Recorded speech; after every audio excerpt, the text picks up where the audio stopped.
દર્શક મિત્રો નમસ્કાર, હું છું ઇનાયત ખાન પઠાણ અને મારા સાથી મિત્ર ચીફ એડિટર તેજેન્દ્રસિંહ જાડેજા. અને દર્શક મિત્રો, આપ જોઈ રહ્યા છો ક્રાઇમ જોત ન્યૂઝ જામનગર.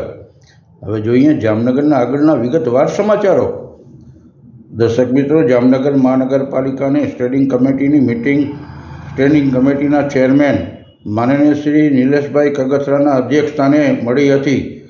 ત્યારે આ સ્ટેન્ડિંગ કમિટીની મિટિંગમાં અન્ય સભ્યો સાથે જામનગર મહાનગરપાલિકાના મેયરશ્રી અને જામનગરના પ્રથમ નાગરિક વિનોદભાઈ ખીમસોરિયા સાહેબ, જામનગર મહાનગરપાલિકાના ડેપ્યુટી મેયર કૃષ્ણાબેન સોઢા, જામનગર મહાનગરપાલિકાના કમિશનર મોદી સાહેબ તેમજ જામનગર મહાનગરપાલિકાના દંડક ભાઈ શ્રી કેતનભાઈ નાખવા તેમજ જામનગર મહાનગરપાલિકાના કાર્યવાહક કમિશનર ભાઈ શ્રી ભાવેશભાઈ જાની સાહેબ અને જામનગર મહાનગરપાલિકાના અન્ય અધિકારી અને પદાધિકારીઓની ઉપસ્થિતિમાં જામનગર મહાનગરપાલિકા દ્વારા સ્ટેન્ડિંગ કમિટીની અંદર જામનગર શહેરના આશરે 39 જેવા વિવિધ વિકાસના કામો માટે ₹81 કરોડ ઉપરના કામોને મંજૂર કરવામાં આવ્યા હતા.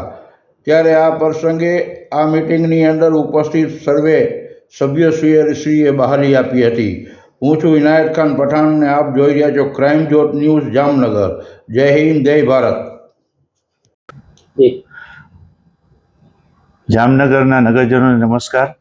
આજરોજ જામનગર મહાનગરપાલિકાની મળેલ સ્ટેન્ડિંગ કમિટીમાં વિવિધ વિકાસ કાર્યોના 39 કામોને બહાલી આપવામાં આવેલ છે, જેની કિંમત 81 કરોડ 5 લાખ જેવી થાય છે.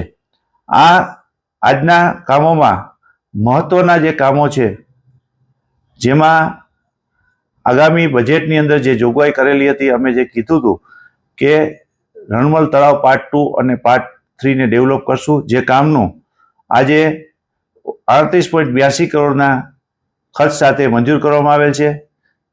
તે ઉપરાંત બજેટની અંદર રોડ સ્વીપર મશીનની જે અમારા દ્વારા કહેવામાં આવેલ હતું, તે કામમાં જામનગર શહેરમાં કેમ સ્વચ્છતા વધારે રહે તેના ભાગરૂપે રોડ સ્વીપર મશીનના કામને પણ બહાલી આપવામાં આવેલ છે.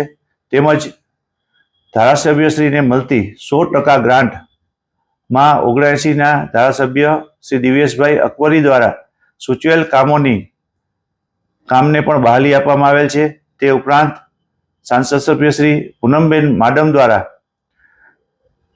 જે કામો સૂચવવામાં આવેલ હતા, તે કામોને પણ આજરોજ મળેલ સ્ટેન્ડિંગ કમિટીની અંદર બહાલી આપવામાં આવેલ છે. જામનગર શહેરને કેમ સ્વચ્છ રહે અને કેમ જામનગર શહેરના લોકોને વધુ સુવિધા મળે તેના અમારા નમ્ર પ્રયાસો છે.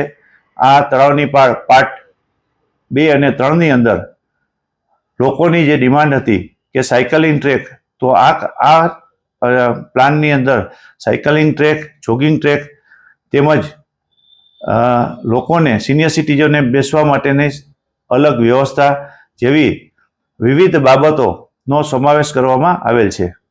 મને વિશ્વાસ છે કે જેમ પાર્ટ 1 તળાવની પાર્ટ છે, એ લોકો આજે બહારગામથી તેમને ત્યાં પધારતા મહેમાનોને દેખાડવા માટે લઈ આવે છે, તેનાથી પણ વધુ સારું આ પાર્ટ 2 અને પાર્ટ 3 બનવા જઈ રહ્યું છે.